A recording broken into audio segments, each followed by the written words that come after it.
Bonjour à tous, bienvenue sur Fan de Couteaux. Aujourd'hui je vous présente le Real Steel Luna. Alors on n'est clairement pas sur une nouveauté avec le Luna de chez Real Steel. Ce qu'il y a de nouveau aujourd'hui, c'est cette version premium, version exclusive au site Knives and Tools. Pour que les choses soient claires, Knives and Tools m'a envoyé le couteau afin que je puisse vous le présenter, mais ce qui m'intéressait, c'est de pouvoir le manipuler, l'utiliser pour connaître les raisons du succès. Qu'est-ce qui fait que ce couteau est si populaire? Qu'est-ce qui fait que ça se vend très bien? Qu'est-ce qui fait qu'il y en a même certains d'entre vous qui s'amusent à collectionner toutes les variantes du Luna, alors que finalement on n'est que sur un couteau à cran forcé, sur un slip joint? La différence majeure qu'il y a entre la version de base et cette version premium, ça va être les matériaux et le prix, parce qu'on est également sur un prix premium. Version de base du Luna, après il existe plein de versions différentes, mais celle de base, acier des deux, manche en G10, 55 grammes, 40 €. Ici cette version donc haut de gamme, on est sur du M390, on est toujours sur une lame de 7 cm, on est toujours sur un couteau qui fait un peu moins de 17 cm. Chez Knives and Tools, il existe donc 3 exclusives avec 2 couleurs de micarta différentes. On est toujours sur un design de Poltergeistworks. D'ailleurs, je vous mets tous les liens qu'il faut dans la barre de description, mais allez voir le Instagram de Poltergeistworks, c'est vraiment très joli ce qu'ils font. Après, vous connaissez sûrement parce qu'ils ont vraiment beaucoup collaboré avec Real Steel. Vous avez la date de naissance du couteau et vous avez le numéro du couteau puisqu'il s'agit bel et bien d'une série limitée, d'où le petit certificat d'authenticité et le numéro qui est marqué sur le couteau. Voilà, c'est ça qui fait qu'on est sur un couteau premium, l'emploi de matériaux et puis le fait qu'on soit sur une série limitée. Après, tout ce que je vais dire maintenant vaut pour la version de base comme pour cette version. C'est exactement pareil, mis à part le poids. Comme je vous ai dit, 55 grammes sur la version de base. Ici, grâce à l'emploi de carbone pour le manche et le fait qu'il n'y ait pas de platine en acier inoxydable, ici on est sur 44 grammes. Mais peu importe, on n'est plus à 10 grammes près. Je me suis surpris, comme je me suis surpris à aimer le petit Giant Mouse Reeve, à aimer ce couteau. Alors comment je sais que j'aime un couteau? Eh ben c'est en temps de poche. Voilà, il passe énormément de temps dans ma poche. C'est comme ça que je sais que j'aime un couteau. C'est pas un couteau de collection, donc il reste pas dans la mallette. C'est un couteau qui est fait pour être utilisé. Mais par rapport à d'autres couteaux, il passe plus de temps dans la poche, puisque je me suis surpris à aimer ce couteau, même si on est sur un cran forcé. Pourquoi j'aime pas l'écran forcé en général? C'est peut-être plus psychologique que réel, mais j'ai toujours ce truc, voilà, j'ai une lame qui n'est pas bloquée, donc il y a toujours un risque qu'elle se referme sur les doigts. Alors ça dépend ce que vous faites avec votre couteau. Si vous coupez que du saucisson, ou vous ouvrez des enveloppes et vous coupez de la ficelle, on s'en fiche un peu qu'on soit avec un couteau avec une lame qui se bloque. Le couteau ne va jamais se refermer sur les doigts. Les limites du cran forcé, c'est si on a la lame qui est bloquée dans quelque chose, alors du carton par exemple, et qu'on veut la retirer, donc on va faire ce mouvement haut et bas, et là effectivement, on préférera une lame avec un système de blocage.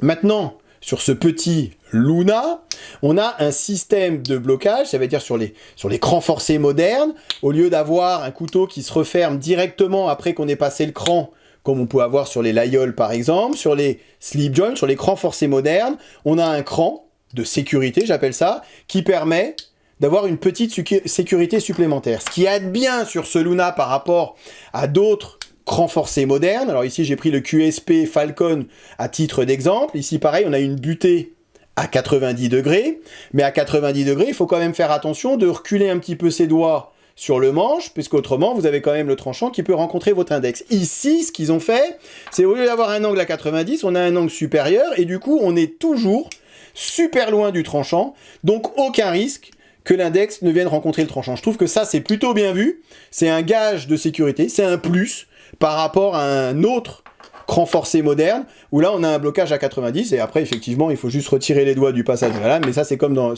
sur tous les couteaux. Donc ça je trouve que c'est plutôt bien vu. Autre chose que je trouve génial sur ce petit slip joint, c'est un peu façon, vous savez, les pieds montés avec la lentille, où vous mettez le pouce ici pour éviter que la lame ne se referme. Ici, sur le couteau, vous avez, vous voyez, à la base, quelques cannelures. C'est fait pour y mettre l'index. Alors en plus les cannelures vont éviter.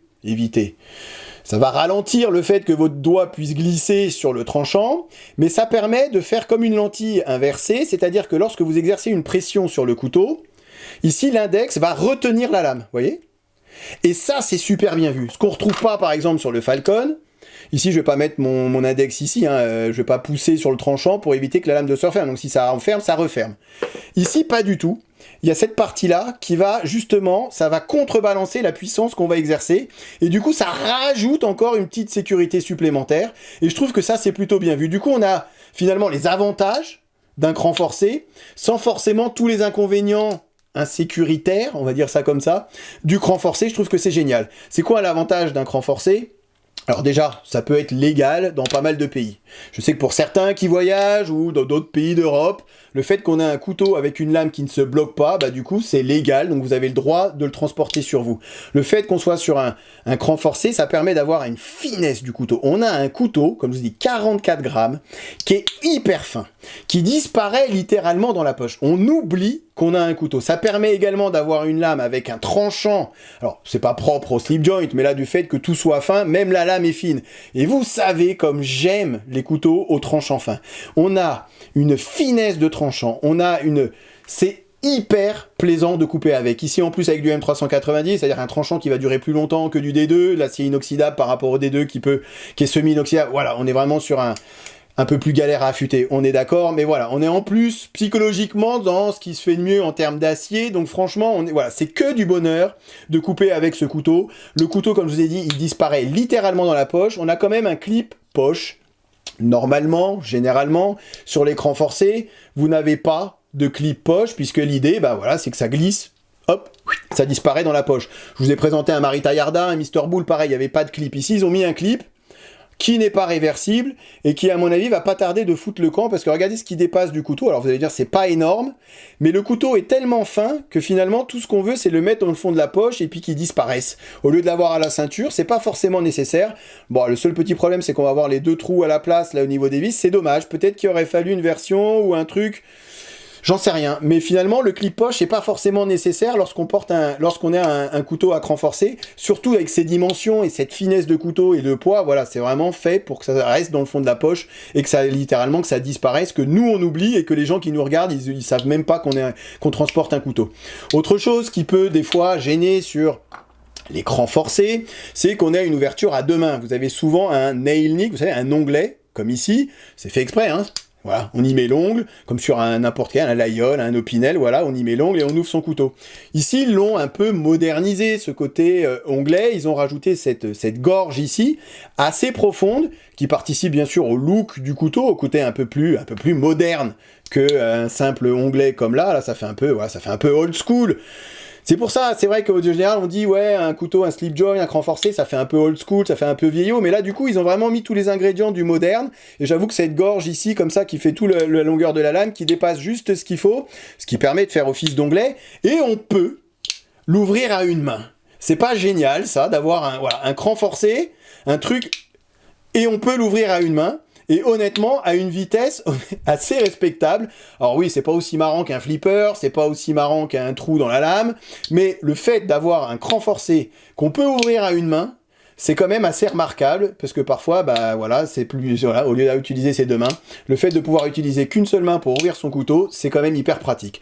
Voilà, je pense que tous ces ingrédients, mis bout à bout, après c'est bien réalisé, hein, c'est fabriqué en Chine. Oui, mais par Real Steel, on connaît la qualité de fabrication de Real Steel, on a une lame parfaitement centrée, c'est bien assemblé, il n'y a rien qui dépasse, c'est très joli, je ne vais pas vous refaire l'article sur les couteaux Made in China ou sur Real Steel, j'en ai déjà présenté un bon paquet, donc vous connaissez la qualité qu'il y a derrière sur les couteaux Real Steel.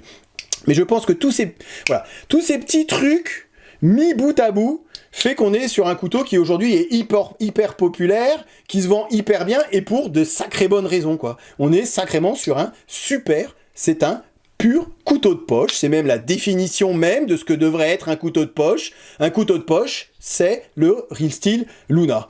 Alors, inconvénient majeur à l'utilisation, ce que j'ai pu remarquer, le fait qu'on ait une gorge qui est assez creusée, lorsque vous allez couper par exemple du fromage, vous allez avoir pas mal de bouffe le fromage il va se caler à l'intérieur, donc voilà, c'est un peu chiant. À l'utilisation, il suffit de prendre un torchon puis l'essuyer une fois qu'on l'a utilisé, mais ça, voilà, c'est à savoir. Et puis encore une fois, sur cette version premium, c'est dommage, mais on est sur des tarifs un peu trop élitiste à mon goût. Après, hein, c'est pas moi qui fixe les tarifs. Quand vous regardez les versions Micarta, on est sur 140 €, ça avoisine les 150 €.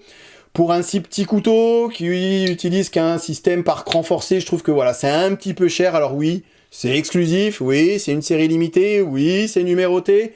Ok, j'entends bien, mais je trouve que c'est quand même un poil cher pour un si petit couteau qui finalement n'embarque pas, on va dire, les dernières technologies du moment. Vous n'avez pas de roulement à billes, vous n'avez pas de lock spécial, voilà, la construction, slip joint ou cran forcé, bah, c'est pas ce qu'il y a de plus difficile à réaliser non plus. Donc voilà, c'est peut-être un peu... Voilà, les deux seuls reproches que je pourrais faire, c'est cette gorge, bon, voilà, on fait avec.